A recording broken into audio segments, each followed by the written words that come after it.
जय शेवालाल, जय शिवराय. परत एका महाशयानी माजी आमदार महाशय त्यांचा मतदारसंघ मेहकर हे माजी आमदार संजय रायमुलकर या बाजारांनी पण कमाल केली.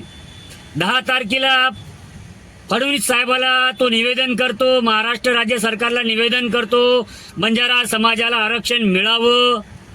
पण आज या बाजारांनी परत एक पत्र जाहीर करतो की कोणत्याही जातीला एसटी आरक्षण मिळू नये. पहिले जाहीर करतो बंजारा समाजाला एसटी आरक्षण मिळावं, याकरिता हा पाठिंबा देतो. आणि आज परत हा बहादूर काय म्हणतो की बंजारा समाजाला किंवा इतर जातीला एसटी आरक्षण नाही मिळावं.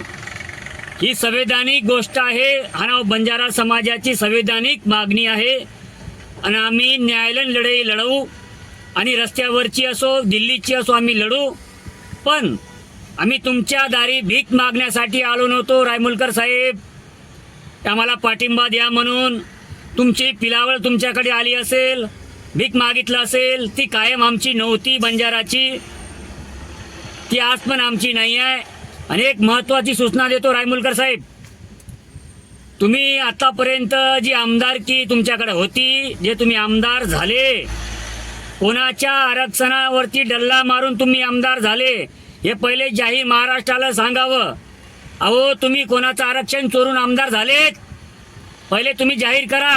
आमचं सोडा हो, तुम्ही एससी आरक्षण चोरून आमदार झाले. ही न्यायालयीन लढाई 2005-07 पासून कोर्टात चालू आहे. सगळं तुमचं सत्तेचा वापर करून तुम्ही एससी आरक्षणाचा फायदा घेऊन आमदार झाले मेहकरमध्ये, हे पण जाहीर सांगावं ना. हे पण जाहीर सांगा. तुम्ही आतापर्यंत मेहकरमध्ये काय दिवे लावले? ते एससी आरक्षण चोरून तुम्ही आमदार झालेत. अहो, दुसऱ्याचं खाल्लंय तुम्ही, पहिले तुम्ही खाल्लंय, आम्ही नाही खाल्लं. बंजारा हा कोणाचं खात नाही. प्रथम तुम्ही खाल्लंय. पहिले तुमच्या घरी आम्ही काय ताट घेऊन आलो नव्हतो की आम्हाला भीक द्या म्हणून. आणि तुम्ही जो भीक दिला ना आम्हाला मान्य नाही. आणि आमची लढाई आम्ही लढण्यासाठी सक्षम आहोत, पहिली तुम्हाला सांगतो. आणि तुम्ही जे आहेत ना 1-2 आमदार माजी खासदार, आमची थट्टा नका करू. हा बंजारा समाज त्याची लढाई लढण्यास सक्षम आहेत. मला माहीत आहे तुम्ही बंजारा किती विरोधी आहात. बंजारा समाजाचा तुम्हा किती वेळा तुम्ही विरोध केलात आम्हाला माहीत आहे. तुमचे सगळे इतिहास जर बाहेर काढले ना, काढायचं का इतिहास ते पण सांगा. तुम्ही कधी एसटी समाजाचं आरक्षण चोरलं, आमदार झाले, आज पण न्यायालयामध्ये तुमची लढाई चालू आहे. अहो, तुमची सत्ता म्हणजे तुमच्याकडे सत्ता म्हणून तुम्ही काय वापरता का? एकनाथ शिंदे साहेब, लक्षात घ्या, तुमच्या आमदाराला आवरा, नाहीतर हा बंजारा समाज उद्या मेहकरमध्ये जाऊन काही करे, लक्षात घ्या. आणि हा लक्षात घ्या, आम्ही कोणाला घाबरत नाही बरं का.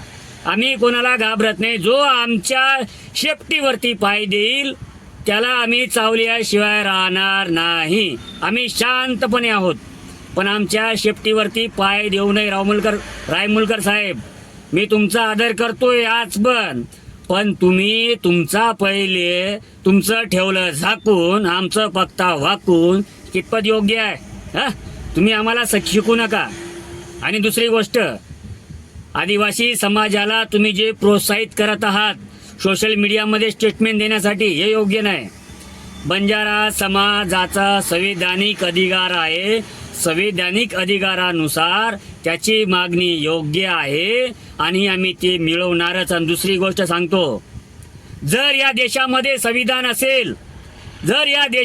संविधान असेल तर बंजारा समाजाला न्याय मिळेल. आपण म्हणता ना संवैधानिक, पण आम्हाला या देशामध्ये जर संविधान असेल तर आम्हाला एसटी आरक्षण मिळेल. आणि आम्ही न्यायालयीन लढाई लढू. आम्ही रस्त्यावरची लढत आहे, पण सर्वात महत्त्वाची आम्हाला दिल्लीची महत्त्वाची आहे. आम्ही दिल्लीसोबत फाईट करत आहे. पण दुर्दैवाची गोष्ट, आतापर्यंत बंजारा समाजाच्या मतावरती आपण निवडून आलात, आज पडलात. तुम्ही कायम आमदार होणार नाही, लक्षात घ्या.